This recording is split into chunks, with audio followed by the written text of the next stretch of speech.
যারা বিনিয়োগ করবেন তারা দেখেন যে স্থিতিশীল সরকার আছে কিনা এবং নির্বাচিত সরকার আছে কিনা। তো মানে অর্থনীতির বৃদ্ধি বিকাশের জন্য একটি দক্ষ শক্তিশালী সরকার দরকার, স্থিতিশীলতা দরকার এবং নির্বাচিত সরকার দরকার। কারণ আমাদের উন্নয়ন কর্মকাণ্ডের জন্য জনগণের কাছে যে জবাবদিহিতা প্রয়োজন হয়, সেটা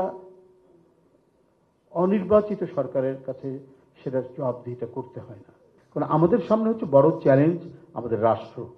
তো পলিটিক্যাল ইলেকশনগুলো যে নির্বাচনে সরকার গঠন করার মতো বিষয় হয়, সেখানে যে দ্বিধাদ্বন্দ্ব থাকুক, যে মনোমালিন্য থাকুক, যে দ্বিধা থাকুক, সেটি কিন্তু মানে পর্যায়ক্রমে আস্তে আস্তে এটা সলভ হয়ে যায়, ওইটা সমাধান হয়ে যায় এবং পরবর্তী পর্যায়ে যাকে প্রার্থী করা হয় তার পক্ষেই সবাই সেখানে মোবিলাইজ করে, তার পক্ষে সবাই মানে সেখানে অবস্থান করে এবং মানে প্রার্থী সেখানে ব্যক্তিকে সেটার বড় বিষয় না, সেখানে হলো যে প্রতীক এবং দল, এই প্রতীককে আমাকে বিজয়ী করতে হবে, এটাই সবচেয়ে বড় বিষয়। কারণ ওই প্রতীকের বিজয়ের উপরে একটি সরকার গঠনের প্রশ্ন জড়িত রয়েছে এবং সরকার গঠনের সাথে আরো নানা কিছু রাষ্ট্র এবং কি বলে দেশ রাজনীতির অনেক উপাদানগুলি সেখানে যুক্ত থাকে।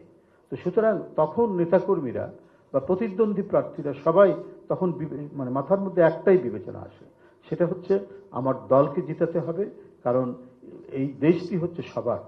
সেখানে ব্যক্তিগত স্বার্থ এটা নিয়ে গো ধরে থাকলে আমরা আমাদের অভীষ্ট লক্ষ্য, আমরা তো রাজনীতি করি দেশের স্বার্থে, আমরা চাই যে রাজনীতির মধ্যে দিয়ে আমরা এই দেশটাকে কিভাবে এগিয়ে নিয়ে যাব, সেটাই তো আমাদের মূল লক্ষ্য রাজনীতি।